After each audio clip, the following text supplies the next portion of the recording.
माँ, तुम इस दुनिया में सबसे अच्छी हो। मुझे कुछ नहीं चाहिए, बस तुम मेरे साथ रहो हमेशा। फिर रोहन अपने दोस्तों के साथ खेलने चला जाता है और विमला भी लोगों के घर काम करने चली जाती है। विमला भीमा सेठ के घर पर चूल्हा चौका किया करती थी। विमला भीमा से कहती है, भीमा सेठ, इस बार दिवाली है, कुछ पैसे ज्यादा मिल जाते तो अच्छा रहता। मेरे बेटे को इस बार मैं अच्छा सा दिवाली का तोहफा देना चाहती हूँ। विमला की बात सुनकर भीमा हंसने लगता है और बोलता है,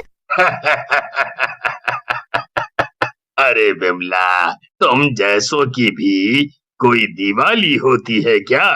अरे मीठे चावल बना कर खिला देना अपने बेटे को, खुश हो जाएगा। तभी भीमा का बेटा नकुल वहाँ आ जाता है। नकुल बहुत ही बिगड़ैल और रंगीन स्वभाव का था। विमला को देखकर बोलता है, अरे पिताजी, इस बुढ़िया को काम पर रखा है आपने? अरे लोग आजकल नौकरानियां भी इतनी सुंदर रखते हैं। चलो आपकी मर्जी, लाओ मुझे कुछ पैसे दे दो, मुझे दोस्तों के साथ घूमने जाना है। नकुल की बात सुनकर भीमा हंसने लगता है और नकुल को 5,000 रुपए निकाल कर दे देता है। विमला बेचारी आंखों में आंसू भरकर देखती रह जाती है और वहाँ से चली जाती है। 2 दिन बाद जब वो काम पर जाती है, नकुल गुस्से में उसकी ओर इशारा करके बोलता है, पिताजी, आ गई आपकी लाडली नौकरानी। अब इसी से पूछिए मेरे पैसे कहाँ गए? हो ना हो इसी ने चुराए हैं। च, च, च, चोरी? अरे आप ये कैसी बातें कर रहे हैं मालिक? और नकुल बेटा, मैं तो तेरी माँ जैसी हूँ, मैं भला क्यों चोरी करूँगी? वाह, देखो तो कैसे अनजान बन रही है। उस दिन तू ही पैसे मांग रही थी ना, जब मिले नहीं तो चोरी कर लिए। देखो विमला, देखो, अगर तुमने पैसे लिए हैं तो कबूल कर लो, मैं तुम्हें कुछ नहीं कहूँगा, समझी?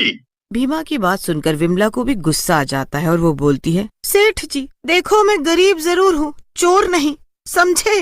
मैं जा रही हूँ। लेकिन नकुल गुस्से में विमला के बाल पकड़कर जोर से दीवार में धक्का मारता है और बोलता है, एक तो चोरी, ऊपर से सीना चोरी, मेरे पिताजी से ऊंची आवाज में बात करती है। विमला दीवार से जैसे ही टकराती है, उसकी जान निकल जाती है और वो मर जाती है।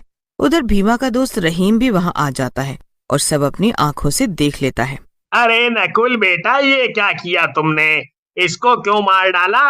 अगर पुलिस आ गई तो वो तुम्हें पकड़ कर ले जाएगी। नहीं नहीं पिताजी, मुझे बचा लो, मैंने जानबूझकर कुछ नहीं किया, मुझसे गलती हो गई।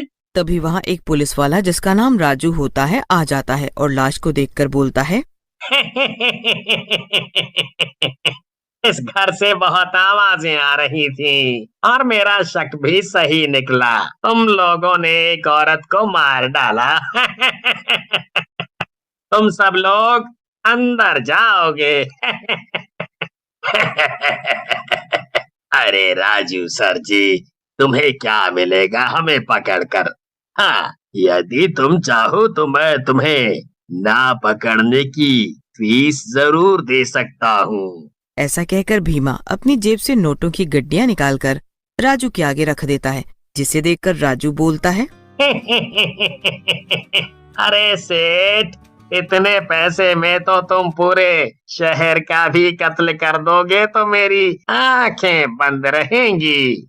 ऐसा कहकर राजू वहाँ से चला जाता है। भीमा, नकुल और रहीम मिलकर विमला की लाश को अपने घर के पीछे करता है। आज पता नहीं माँ को क्या हो गया, माँ इतनी देर तो कहीं भी नहीं रुकती, ना जाने कहाँ रह गई।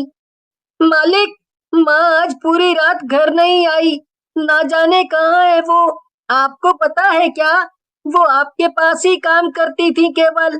मुझे क्या पता तेरी माँ कहाँ है भाई? मेरे यहाँ से तो टाइम से चली गई थी। तू एक काम कर, कहीं और देख, शायद कहीं और हो। लेकिन सेठ जी, वो तो आपके ही घर काम करती थी, उसने मुझे बताया था। तभी नकुल वहाँ आ जाता है। वो नशे में होता है और बोलता है, एक तो ये भिखारियों को ना जाने पिताजी क्यों मुंह लगा लेते हैं। अरे पिल्ले, तुझे बोला ना वो नहीं है, चल फुट यहाँ से। ऐसा कहकर नकुल रोहन को घर से उठाकर बाहर फेंक देता है और रोहन के सर पर चोट लग जाती है। रोहन रोता हुआ सड़क के किनारे बैठ जाता है। रोहन का रोना सुनकर विमला की आत्मा कब्र से बाहर आ जाती है और एक चुड़ैल में बदल जाती है। चुड़ैल रोहन के पास जाती है, लेकिन अदृश्य होने के कारण रोहन उसे देख नहीं पाता। मेरे बेटे को मैंने जीते जी कभी रोने नहीं दिया, लेकिन इन दुष्टों के कारण वो रो रहा है। मैं इन दुष्टों को ऐसा दंड दूंगी कि पूरी दुनिया इसे याद रखेगी। ऐसा कहकर चुड़ैल रोहन के सामने आ जाती है और रोहन के सर पर हाथ फेरती है। माँ के हाथों का स्पर्श पाकर रोहन उठ जाता है।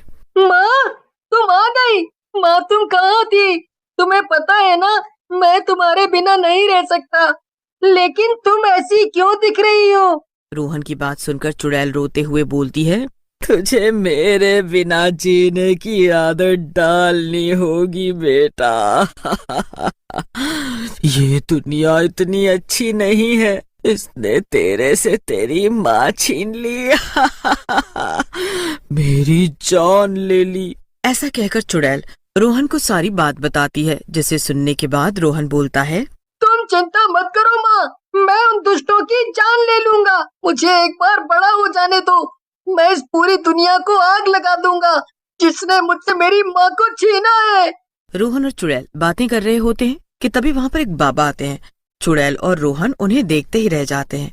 रोहन बेटा, ऐसे नहीं बोलते। अगर पूरी दुनिया ही इतनी खराब होती तो कब का खत्म हो गई होती। ये दुनिया इतनी बुरी भी नहीं है। न जाने बाबा की आवाज में क्या जादू था, रोहन बिल्कुल शांत हो जाता है। ये देखकर चुड़ैल बाबा से बोलती है, बाबा, आप कोई सिद्ध पुरुष लग रहे हैं। आप मेरे रोहन का ख्याल रख लीजिए। मैं इस चुड़ैल के रूप में इसको अपने साथ नहीं रख सकती। चुड़ैल की बात सुनकर बाबा हंसने लगते हैं और बोलते हैं, सही कह रही हो बेटी, और इसी के लिए मैं यहाँ आया हूँ। तुम्हारे रोहन को अभी बहुत से काम करने हैं इंसानियत के लिए। आज से रोहन मेरे साथ ही रहेगा। मैं इसे ले जा रहा हूँ। ऐसा कहकर बाबा रोहन को लेकर वहाँ से चले जाते हैं। चुड़ैल रोते हुए अपने प्यारे बेटे को जाते हुए देखती है। फिर चुड़ैल भीमा के घर की तरफ मुड़ती है और सोते हुए भीमा को उठाकर बोलती है, उठ दुष्ट भीमा, सोया क्यों है? देख अपने पिल्ले की हालत। भीमा हड़बड़ाकर उठता है। चुड़ैल ने नकुल को फांसी के फंदे से लटकाया होता है।